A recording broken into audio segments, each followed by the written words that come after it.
الحمد لله رب العالمين الرحمن الرحيم مالك يوم الدين۔ 3 سال کا مدنی منا حافظ قرآن۔ یہ قرآن مجید کا اعجاز ہے کہ بچے بچے کو یاد ہو جاتا ہے۔ کہا جاتا ہے کہ یہ 3 سال کا مدنی منا ہے، اسے قرآن پاک مکمل حفظ ہے۔ یقیناً یہ مدنی منع کی ذہانت کا نتیجہ ہے، مگر اس کے والدین کا بھی کافی حد تک کردار نظر آتا ہے۔ یا اخت ہارون ما کان ابوک فاسوء وما كانت امك بغيا فاشارت اليه قالوا كيف نكلم من كان في المهد صبيا قال اني عبد الله آتاني الكتاب وجعلني نبيا وجعلني مباركا أينما كنت وأوصاني بالصلاة والزكاة ما دمت حيا وبرا بوالدتي ولم يجعلني جبارا شقيا والسلام علي يوم ولدت ويوم أموت ويوم أبعث حيا ذلك عيسى بن مريم قول الحق الذي فيه يمترون ما كان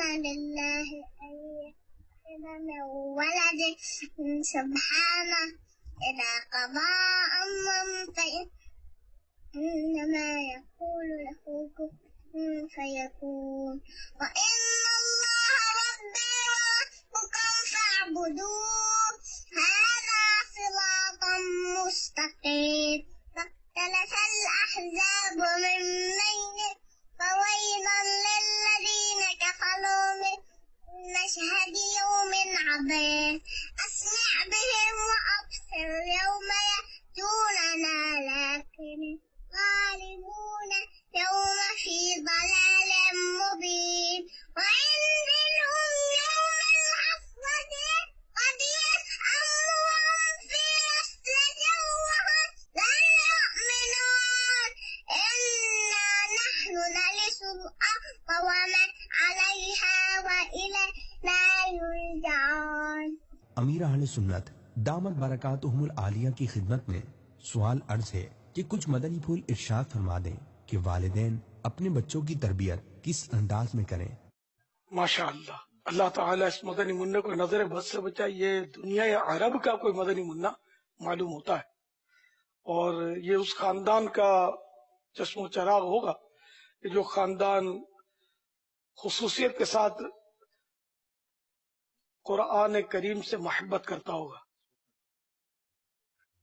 3 سال کا مدنی منع یہاں، مطلب 3 سال کا کیا، اس سے بڑے بڑے ہوتے ہیں، بات کرنے کا ڈھنگ نہیں ہوتا بیچاروں۔ یہ اللہ تعالیٰ کی بس عطا ہوتی ہے، قدرتی طور پر اس کو یہ صلاحیت ملی۔ ماں باپ کو بھی چاہیے کہ اپنے بچوں کے سامنے اس نیت سے ذکر اللہ کیا کریں، اللہ اللہ کیا کریں کہ ان کے منہ سے اللہ اللہ نکلے۔ اب ان کے آگے گالیاں بکیں گے تو یہ گالیاں بکے گا، اب گھرکیاں نکالیں گے تو گھرکیاں نکالے گا۔ تو بچہ تو ہے، وہ طبیعت اخاذ ہوتی ہے، بچہ کیا بڑا کیا، یعنی کہ وہ اندر اپنے لے لیتا ہے، جذب کرتا ہے۔ تو اس طرح یہ بچے جذب کرتے ہیں۔ تو اب ان کو قرآن کریم والدین نے پڑھایا ہوگا، ان پر خوب کوششیں کی ہوں گی، تو ماشاءاللہ آپ نے ابھی سنا۔ اللہ کرے کہ ہم سبھی اپنی آل کے لیے یہ کوششیں کریں کہ ان کو قرآن کریم پڑھا کریں، اور اچھی اچھی باتیں سکھائیں، ذکر اللہ سکھائیں، نعت شریف سکھائیں۔